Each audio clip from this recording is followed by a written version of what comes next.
오늘도 성령에 관한 말씀을 전하고자 합니다.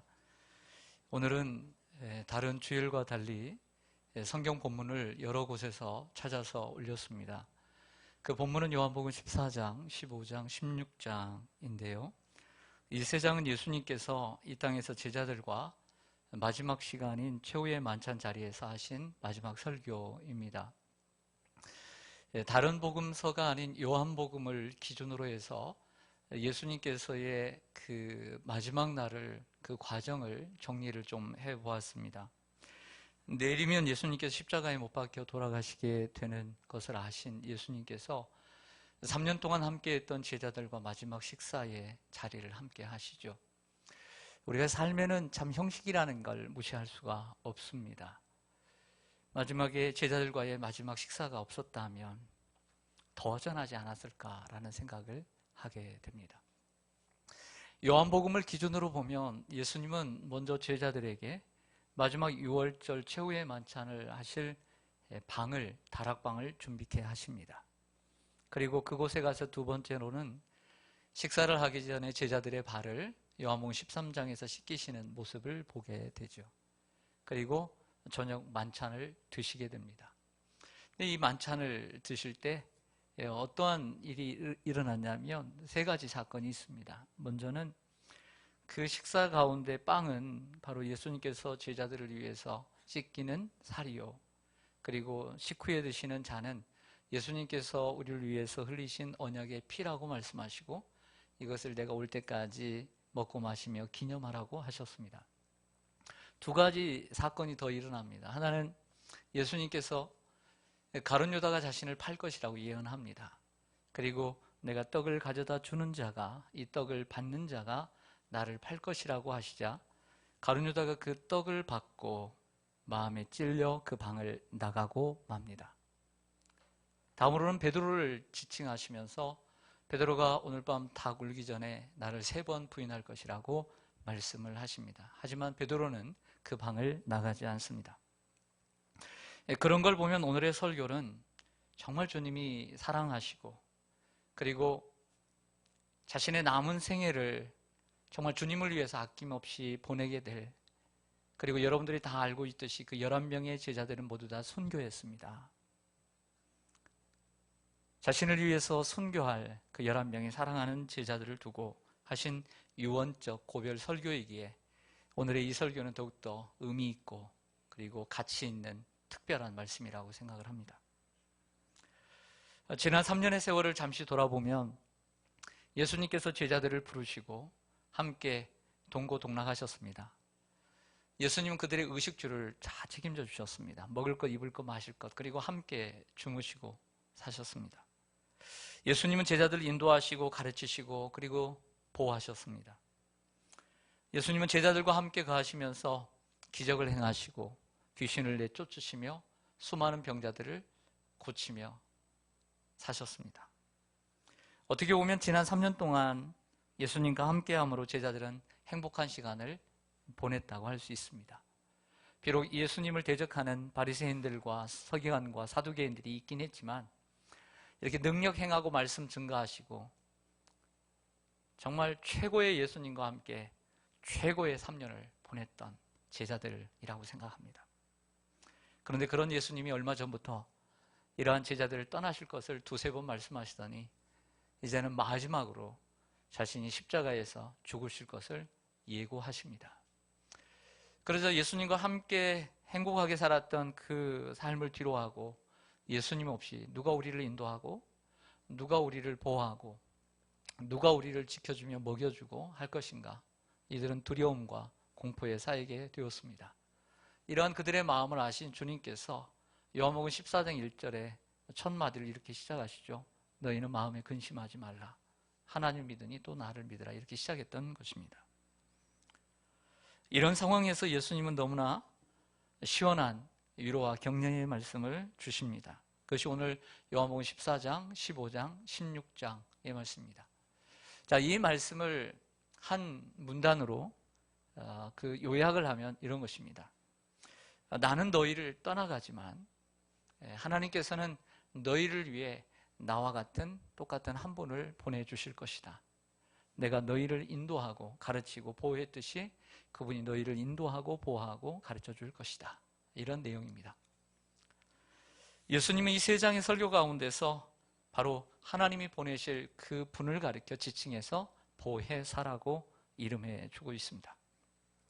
이 보혜사라고 하는 헬라어 단어는 우리 이 성경에 총 5번 등장을 하는데요. 오늘 본문이 요한복음 14장에서 2번, 그리고 15장에서 1번, 그리고 16장에서 1번 등장합니다. 그리고 이 똑같은 헬라어 단어가 요한일서 2장 1절에 등장을 합니다. 근데 그곳에서는 똑같은 헬라어 단어를 대언자라고 번역하고 있는 것을 보게 됩니다. 오늘 14장 16절을 잠깐 보시죠. 14장 16절을 보시면 내가 아버지께 구하겠으니 그가 또 다른 보혜사를 너희에게 주사, 이런 말씀하십니다. 보혜사라는 단어가 있습니다. 26절을 보시면 보혜사 곧 아버지께서 내 이름으로 보내실 성령이라고 말씀합니다. 15장 26절로 갑니다. 내가 아버지께로부터 너희에게 보낼 보혜사라는 단어를 사용하십니다. 16장 7절로 갑니다. 그러나 내가 너희에게 실상을 말하노니 내가 떠나가는 것이 너희에게 유익이라.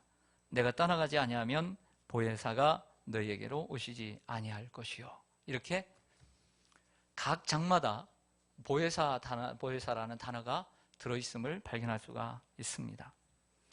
이 보혜사라는 단어를 먼저 그러면 단어적으로 설명을 좀 해드리겠습니다. 먼저는 헬라어 단어에서 이 보혜사라고 하는 단어는 파라클레토스입니다. 파라클레토스. 이 파라클레토스는 파라라고 하는 전치사와 이 클레토스의 원어인 칼레오라고 하는 동사의 합성어입니다. 파라는 뭐뭐 곁에, 뭐뭐와 함께라는 뜻을 가지고 있고요.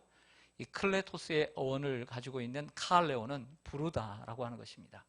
그러니까 곁에서 돕도록 부름받은 사람, 곁에서 돕도록 부름받은 사람, 이 파라클레토스. 그리고 당시에는 이 파라클레토스를 어떤 사람을 변호하는 변호사, 그리고 법률적으로 도움을 주는 사람을 일컬어 불렸던 단어이기도 합니다.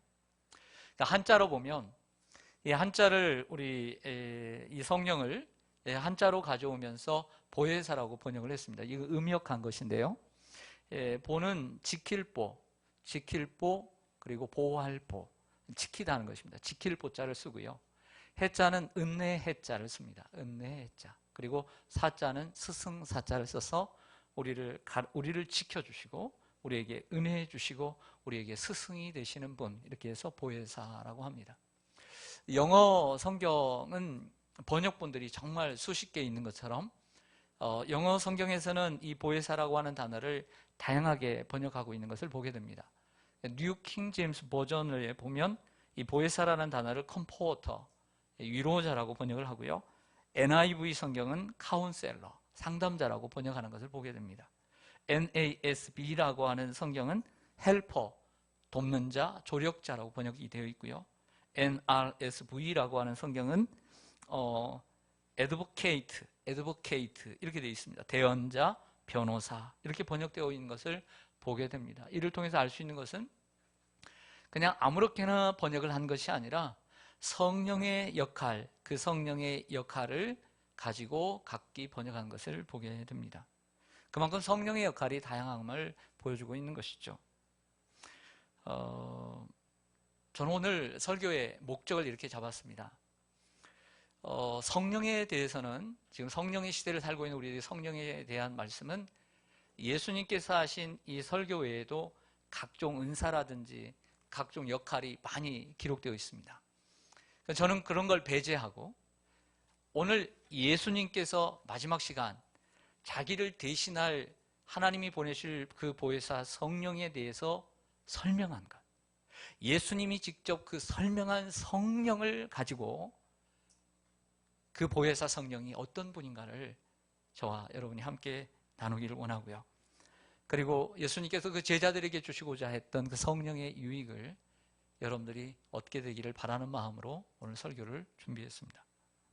첫째로 보혜사 성령은 우리와 함께 하시는 분으로 주셨습니다. 따라하겠습니다. 우리와 함께 하시는 분. 저를 좀 보시죠. 성경의 역사는 천지창조의 역사로부터 시작을 합니다. 하나님은 그 이전에도 계셨죠. 하나님은 이 아무것도 없는 세상 가운데 천지를 창조하시고 6일째 창조하신 인간을 하나님과 같은 형상과 모양으로 보배로운 존재로 만드셨습니다. 특별한 하나님의 은총입니다. 그뿐만 아니라 그 아담에게 모든 것을 이름을 지게 하시고 에덴 동산에서 하나님과 교제하는 유일한 존재로 인간을 두셨습니다. 하지만 아담과 하와는 하나님께 범죄함으로 하나님과의 교제의 단절을 이루게 되었습니다. 왜냐하면 하나님은 죄가 없으시고 거룩하신 분이기 때문입니다. 그래서 하나님은 인간과 할 수 없게 되었습니다.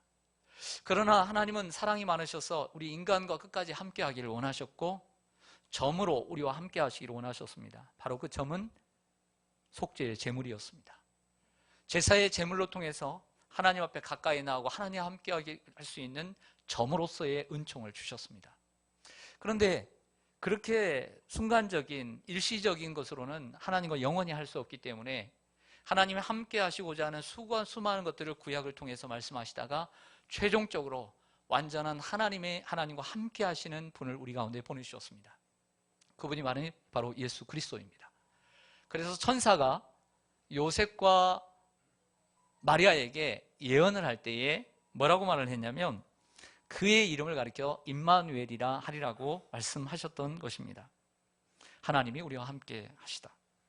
즉 결국 예수님은 우리 인간과 하나님이 우리와 함께 하시기 위해서 오신 분인 것이죠. 예수님은 이 땅에 오셔서 인간의 죄악을 위해 십자가에 못 박혀 돌아가시게 됩니다. 그리고 제자들을 떠나게 되죠. 예수님 자신은 제자들 떠나가지만 자신 대신에 또 다른 보혜사, 예수님과 같은 똑같은 분을 보내주셔서 제자들과 함께 하신 것입니다. 쉽게 얘기해 성령님은 예수님의 대체자이고 예수님의 후계자인 것이죠. 예수님은 몸으로 우리와 함께 하셨다면 성령님은 영으로 우리와 함께 하시고요. 그리고 예수님은 한 곳에만 계실 수밖에 없지만 성령님은 어느 곳에서나 우리와 함께 하시는 분으로 우리 가운데 오신 것입니다. 이것이 성령의 유익입니다. 그래서 요한복음 17장 6절에서 예수님이 이렇게 말씀하셨던 것이죠. 보시겠습니다. 그러나 내가 너희에게 실상을 말하노니 내가 떠나가는 것이 너희에게 무엇이라. 도리어 떠나가는 것이 이스라엘 사람들만이 유익이 아니라 세계에 있는 모든 사람들에게 유익이 되는 것이죠. 내가 떠나가지 아니하면 보혜사가 너희에게로 오시지 아니할 것이요 가면 내가 그를 너희에게로 보내리니 라고 말씀하셨던 것입니다. 질문 하나 던집니다. 그러면 사도 바울이 말했던 것처럼 가슴을 치는 그들에게 너희가 회개하고 그리고 세례를 받고 죄사함을 받으면 성령이 너희 가운데 임할 것이다 라고 했습니다. 우리가 예수 그리스도를 믿음으로써 내가 죄인이라는 것을 고백하고 예수님이 나를 위해 십자가에 못 박혀 돌아가셨다는 것을 우리가 믿으면 성령이 임하게 되는데 우리 마음속에 임한 성령은 한 번도 떠나지 아니하시고 우리가 세상 끝날까지 함께 하실까요? 어떻게 생각하십니까? 내 안에 한 번 오신 성령님은 떠나가지 않으실까요? 아마 믿음 생활을 잘 하시고 성령 충만하고 늘 예배 생활하시고 기도 생활하시고 이런 분들은 성령님은 한 번도 나를 떠나지 않으십니다 라고 대답할 수 있겠지만 반대로 주님을 한참 믿다가 뜨겁게 주님을 경험하다가 교회를 떠나고 사람들에게 넘어져 신앙을 떠나고 하나님 말씀도 없이 기도도 없이 그냥 이름만 교인으로 살아가는 사람들 그리고 죄 가운데 묻혀서 살아가는 사람들은 그런 생각을 하지 않을까요? 충분히 할 수 있다고 생각합니다. 내 안에 계셨던 성령님은 떠나가지 않을까? 여러분은 어떻게 생각하십니까? 구약과 같은 경우는 사울에게 임했던 성령이 왔다가도 갔습니다. 다윗과 같은 경우는 범죄함으로 주의 성령을 내게 거두지 마옵소서 함으로 구약의 성령은 왔다가도 가는 성령이었지만 하지만 신약의 성령은 예수님이 약속하시고 하나님 보내주신 성령은 결코 떠나지 않는 성령입니다. 우리 속에 계시고 우리 안에 계셔서 우리 안에 내주하셔서 떠나지 않는 성령이시기 때문에 너무 염려하지 마시기를 바랍니다. 요한복음 14장 17절 하반절을 보시죠. 그러나 너희는 그를 아나니 그는 너희와 함께 거하시며 또 너희 속에 계시겠습니다. 성령입니다. 너희와 함께 거한다라고 하는 것은 공동체적으로 거한다는 것이고요. 너희 속에 계신다는 것은 우리 개인적으로, 주님이 개인적으로 임한다는 것입니다. 그러나 성령은 우리의 모임 가운데, 믿는 자들의 마음속에도 모임 가운데도 임하시지만 각 사람 위에도, 그리고 각 사람 마음속에 거하신다는 말씀을 하고 계셨던 것입니다. 그래서 예수님은 요한복음 14장 18절에 다시 한번 확인의 도장을 찍어주십니다. 내가 너희를 고아와 같이 버려주지 아니하고 너희에게로 오리라. 주의 성령은 고아와 같이 우리를 버려주지 않습니다. 사람이 살아가면서 가장 외롭고 힘들 때가 언제냐면 자신 곁에 아무도 없다고 생각할 때입니다. 자식이 있어도 자식도 소용없다고 생각되어질 때 가장 외로운 것입니다. 남편이 있어도 아내가 있어도 외롭고 혼자라고 생각되어질 때 가장 힘든 것입니다. 하지만 우리 보혜사 성령님은 우리를 고아와 같이 버려두지 않으시고 우리와 늘 함께 항상 우리의 마음속에 항상 함께 계십니다. 자신이 지고 있는 인생의 짐이 너무 무겁고 버겁다고 느껴질 때, 그래서 인생을 포기하고 놓아버리고 싶은 충동을 느낄 수가 있습니다. 그러나 우리 안에 계시는 성령님은 우리 무거운 짐을 함께 져주시고 우리의 길을 넉넉히 걸어가도록, 포기하지 않도록 격려해 주십니다. 우리가 주님의 제자의 길을 자처하고 사명의 길을 걸어갈 때에도 자신을 부인하고 자기 십자가를 지고 나아갈 때에 예수님처럼, 그리고 바울처럼 혼자 기도하며 눈물을 훔쳐야 할 때도 있습니다. 그러나 보혜사 성령이 우리를 고아와 같이 버려두지 않으시고 항상 함께 하십니다. 예수님이 말씀하셨던 보혜사 성령의 가장 중요한 핵심은 예수님이 떠나가는 자리에 성령님이 함께 하신다. 예수님은 몸으로 한 지역적으로 임하시지만 성령은 영으로서 믿는 자들의 마음속에 언제나 항상 함께 하신다. 이것이 핵심인 줄로 믿습니다. 둘째로 보혜사 성령은 진리의 영임을 강조하고 있습니다. 따라서 하겠습니다. 진리의 영. 여러분 좀 전에 말씀드린 것처럼 보혜사라는 단어가 5번 나올 때 4번이 14장, 15장, 16장에 있다고 했습니다. 각 장에 보혜사라는 단어가 있었듯이 예수님께서 이 보혜사 성령과 연관해서 항상 14장, 15장, 16장에 빠지지 않고 함께 동행하며 쓰는 단어가 있었음을 발견할 수가 있습니다. 화면을 보시죠. 요한복음 14장 17절에서는 그 성령을 가리킬 때 그는 진리의 영이라 라고 말씀하시고요.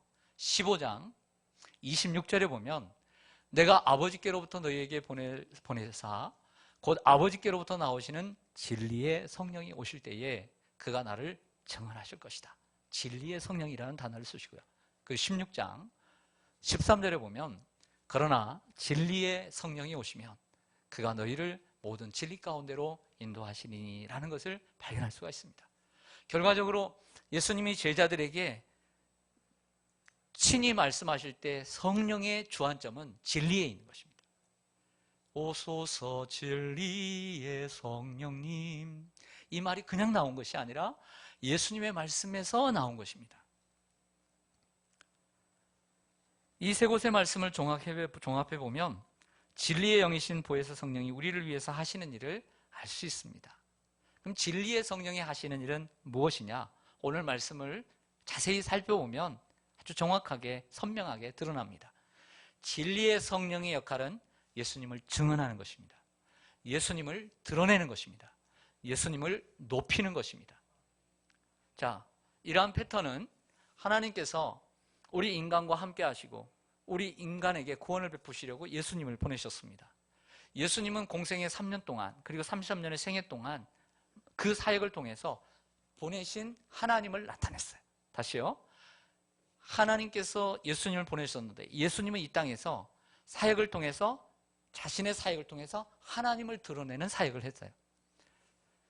동일하게 예수님은 가시지만 이 예수님께서 성령님을 보내셨습니다. 그러면 성령은 믿는 자들의 마음속에 계셔서 이 세상의 역사에서 성령의 역할은 자기를 보낸 예수님을 증거하고 높이는 사역을 하게 된다는 거예요. 이게 공식입니다.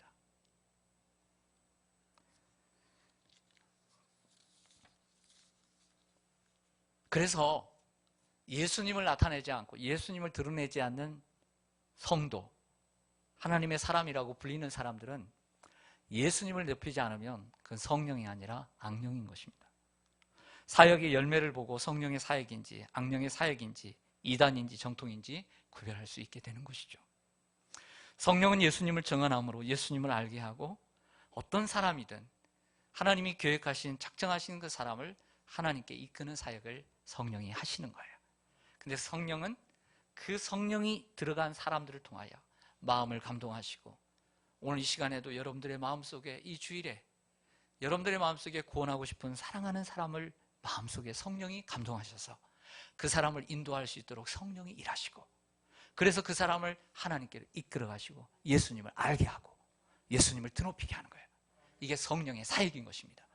그래서 오직 성령이 너희에게 임하시면 너희가 권능을 받고 땅끝까지 이르러 증인, 즉 예수님의 증인으로 살게 되는 것이 성령의 역할인 것입니다.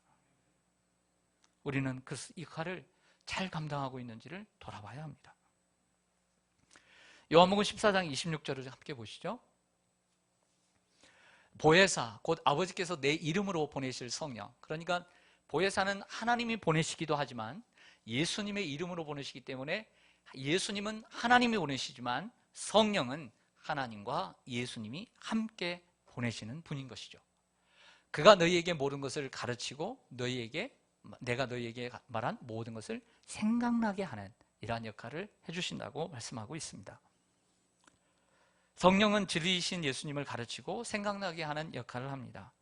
그러므로 우리는 어떻게 해야 될까요?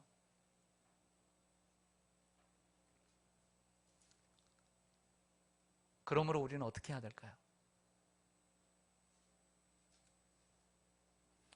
성령님이 언제 말씀하신지 우리는 알 수 없기 때문에 언제나 귀를 열고 있어야 되는 거예요. 성령님이 말씀하시는 것이 무슨 말씀인지를 잘 들을 수 있도록 마음의 문을 열고 있어야 되는 거예요. 그게 우리의 역할이에요. 이사야는 수없이 이렇게 얘기합니다. 너희가 눈이 있어도 보지 못하고 귀가 있어도 듣지 못하고 마음이 있어도 깨닫지 못하는구나. 이것을 가리켜 사도 바울은 이 말씀을 수없이 또한 인용하면서 사도행전서에 얘기합니다. 여러분, 우리가 할 수 있는 일, 성령님은 우리를 가르치고 인도하시는 분이기 때문에 생각나게 하시는 분이기 때문에 언제 어느 때 성령님이 나에게 말씀하실지 모르기 때문에 언제나 귀를 열어놓고 있어야 되는 것입니다. 하나님의 사람도 넘어질 수가 있기 때문에 말 못하는 짐승을 통해서 그 입을 통해 말씀하시는 하나님께서 이 설교 시간에도 하나님 말씀하시고 여러분들 성경을 읽을 때에도 하나님 말씀하시며 들을 때에도 말씀하시며 그뿐만 아니라 믿음이 좋은 선배들을 통해서도 말씀하실 뿐만 아니라 믿지 않는 남편, 믿지 않는 자녀, 믿지 않는 친척, 정말 세상 가운데 살아가는 짐승을 통해서도 말씀하신 하나님께서 믿지 않는 사람들의 입에서 나오는 그 한마디를 통해서 성령의 음성으로 들리기도 하고 저 세상의 모든 자연 만물의 속에서 나타나는 환경을 통하여 하나님은 성령을 통하여 우리에게 말씀하고 계시는 것입니다. 우리의 삶에 일어나는 사고와 사건 속에서도 성령님은 언제든지 얼마든지 말씀하시는 하나님이기 때문에 성령의 음성을 듣는 그리고 성령에 민감한 삶을 살아야 하는 것이죠. 이것이 바로 우리의 역할인 것입니다. 사도행전 8장을 보면 빌립 집사가 스데반의 순교로 인해서 환난을 당해서 사마리아로 가게 됩니다. 너무나 많은 사람들이 예수를 믿으니까 베드로와 요한이라는 사도를 보내서 다시 불러가지고 세례를 줍니다. 성령을 받죠. 근데 뭐라고 기록되냐면 이 빌립 집사를 성령이 이끌어 간지라. 그래서 주의 영이 그를 이끌어가서 에티오피아 여왕 간다게의 국고를 맡은 한 신하에게 이끌려가서 복음을 전하고 그 영혼뿐만 아니라 그 가족과 돌아가서 그 민족을 구원하는 축복을 얻게 되는 것입니다. 그래서 빌립의 마지막 글도 보면 성령이 그를 이끌어 간지라 이렇게 기록되어 있습니다. 또한 더블로 사도행전 16장을 보면 사도 바울이 1차 선교행을 마치고 텀을 갖고 2차 선교행을 가게 될 때 목적은 1차 선교행을 둘러봤던 그곳을 다시 둘러보는 것이 목적이었는데 무시아에서 드로아에서 성령이 감동하셔서 그 아시아로 가지 말게 하고 유럽으로 가게 하십니다. 정확하게 성령에 이끌려 에게해를 넘어 유럽의 척성인 빌립보로 가게 되죠. 이처럼 우리가 성령의 인도함을 받고 사랑할 때만이 예수님을 증거하고, 그리고 예수님 기뻐하시고, 그리고 하나님의 뜻을 이루는 놀라운 삶을 살게 될 줄로 믿습니다. 셋째로, 보혜사 성령은 우리 곁에서 도와주시고 위로해 주시는 분이십니다. 그 헬라어로 파라클레토스라고 하는 분은 곁에서 돕는 분으로 부름을 받았다고 했습니다. 보혜사는 헬퍼, 돕는 분입니다. 우리 곁에 오셔서 도와주시는 분. 예수님께서 곁에서 제자들을 도와주지 않았습니까? 귀신을 막 쫓는데도 나가지 않으니까 얘들아 이렇게 믿음이 없니? 하면서 도와주시고, 에스겔서 37장에 나온 것처럼 우리의 삶이 마른 뼈와 같이 말라 비틀어졌을 때, 희망이 사라지고 내일이 없을 때 생기를 불어넣어 주시고 오셔서 춤추게 하시는 분이 성령입니다. 열왕기상 19장에 나오는 것처럼 큰 믿음의 사람도 로뎀나무 아래서 내일에 대한 기대가 없이 한 여인을 통해서 불안에 떨고 있는 엘리야를 찾아오신 분이 성령입니다. 내가 힘을 잃고 넘어지고 좌절할 때 나를 붙잡아 일으켜 주시는 분이 보혜사 성령인 것이죠. 성령은 내 힘으로 할 수 없는 일을 가능케 하시는 분이십니다. 여러분, 포로로 70년 동안 갔다가 2차 포로로 스룹바벨이 옵니다. 그리고 대제사장 여호수아가 함께합니다. 돌아와서 그가 한 일은 무엇이냐면 무너진 성전을 건축하는 일이었습니다. 근데 이 성전을 건축하는 일을 하려고 하는데 많은 반대로 인해서 16년 동안이나 기초도 닿지 못하고 있어요. 얼마나 상심이 될까요? 이러다가 하나님의 전을 건축하지 못하는 것인가 할 때에 하나님께서 학개와 선지자, 스가랴 선지자 2명을 보내셔서 그에게 이렇게 말씀하십니다. 사람의 힘과 사람의 능으로 되는 것이 아니라 하나님의 신으로 되는 것이다. 우리가 좌절하고 넘어지고 포기하고 있을 때 하나님의 성전 건축도 사람의 능으로, 힘으로 되는 게 아니라 하나님이 감동하셔야 되는 것이다. 그래서 나의 한계 상황을 혼자 뛰어넘지 못할 때 나의 한계를 뛰어넘도록 도와주시는 분이 성령님인 것입니다. 파라클레토스, 보혜사는 카운셀러, 상담자이십니다. 성령님은 우리 삶에 친히 찾아오셔서 모든 번민과 고민을 들어주시고 상담해 주십니다. 그리고 해결책을 제시해 주시죠. 예수님께서 삭개오의 고민도 아시고, 어떤 고민을 가지고 있는지 삭개오가 돈은 많지만 어떤 고민을 가지고 있든지 아셔서 찾아오신 주님. 한 죄인이 죄를 범하여 사람들에게 돌에 맞아 죽을 것 같은데 그 고민을 아시고 그 문제를 해결해 주신 주님. 예수님께서 육체로 계실 때 훌륭한 상담자가 되셨듯이 성령님은 영으로 우리와 함께 하시는 상담자이십니다. 사람에게 상담할 필요도 있습니다. 하지만 성령 하나님께 여러분들의 마음을 고백하고 여러분들의 마음의 번민과 고민을 토로할 때에 성령 하나님이 여러분들을 위로하시고 성령 하나님이 상담해 주실 줄로 믿습니다. 파라클레토스, 보혜사는 에드보케이트, 대언자요 변호사입니다. 요한일서 2장 1절에 나오는 파라클레토스는 보혜사로 번역을 하지 않고 대언자라고 번역을 한 이유는 그 내용을 보면 금세 알 수 있는데요. 예수님은 하나님 앞에 우리의 죄를 변호하는 중보자이셨습니다. 그런데 성령님은 우리 속에서 우리를 위해 간구하시는 중보자로 나타나십니다. 로마서 8장에 말씀하고 있는 것처럼 성령님은 내가 기도할 수 없을 때, 내가 너무나 지쳐, 너무나 아파, 너무나 낙심되어서 기도할 수 없을 때 대신 기도해 주시고 또 나의 딱한 사정을 옹호해 주시며 탄식함으로 변호해 주시는 분이 성령님입니다. 파라클레토스, 보혜사는 컴포터, 위로자이십니다. 이 세상에 위로가 필요 없는 사람은 한 사람도 없습니다. 예수님은 우리의 아픔을 아시고 대신 울어주시는 위로자이십니다. 성령님은 우리가 염려에 빠져 있을 때 위로해 주시죠. 그 제자들에게 말씀하십니다. 너희는 아무것도 염려하지 말라. 무엇을 먹을까? 무엇을 마실까? 무엇을 먹을까? 염려하지 말라. 무슨 얘기입니까? 내가 뭐 먹고 살까? 염려할 때, 내 인생이 걱정될 때, 내 남은 생애가 걱정될 때 내가 뭐 하고 뭐 먹고 뭐 어떻게 살지? 라고 걱정될 때 주님은 찾아와 위로해 주시는 분이십니다. 진로에 대해서 염려하고 내일에 대해 염려할 때도 성령님은 찾아와 위로해 주십니다. 또한 성령님은 우리가 고독에 빠질 때 위로해 주십니다. 엘리야처럼 자신 혼자 남았다고 생각되어질 때 찾아와 위로해 주십니다. 남모르게 눈물을 흘릴 때 찾아와 눈물을 닦아주시는 분이 성령입니다. 성령님은 우리가 지치고 낙심될 때 찾아와 주십니다. 하나님이 날 도와주시지 않는다라고 생각되어질 때, 이사야 40장의 고백처럼 하나님이 내 기도에 응답해 주시지 않는다라고 할 때 주님이 찾아오실 때 성령님이 찾아오십니다. 나이가 들어가고 병이 깊어지고 희망이 점점 사라질 때도 찾아와 위로해 주시는 분이십니다. 성령님은 불안할 때도 찾아와 위로해 주십니다. 그래서 하나님은 마음이 상한 자를 가까이 하신다고 했습니다.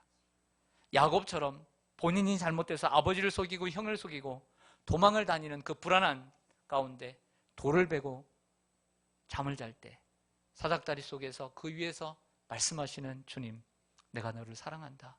내가 너와 함께 하리라. 내가 너를 축복하리라.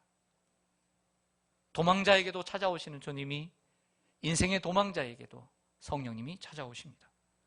사람 때문에 힘들어할 때도 찾아와 위로해 주십니다.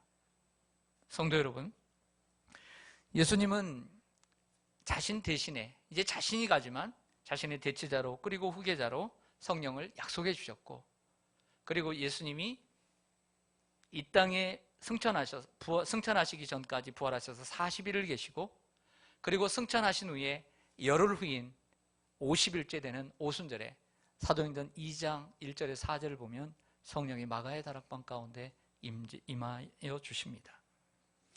보혜사 성령은 지금 우리와 함께 하시고 임마누엘의 영으로 믿는 자들의 마음속에, 저와 여러분의 마음속에 계시는 줄로 믿습니다.